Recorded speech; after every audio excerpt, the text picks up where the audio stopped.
Hello everyone, welcome back to this channel. In this video, I will show you the easy and clear steps on how to turn off Interaction Alert in Shein application. So how to turn off Interaction Alert in Shein application? Make sure you keep watching this video until the end.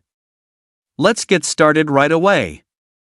Firstly, open the Shein app on your Android device.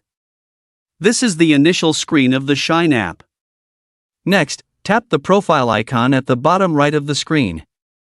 And a menu like this will appear. Tap Menu Settings at the top right. Tap Contact Preferences.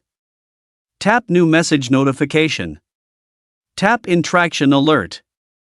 So that's it, tutorial how to turn off Interaction Alert in Shein application. Thank you for watching. I hope this video was helpful. See you in the next video.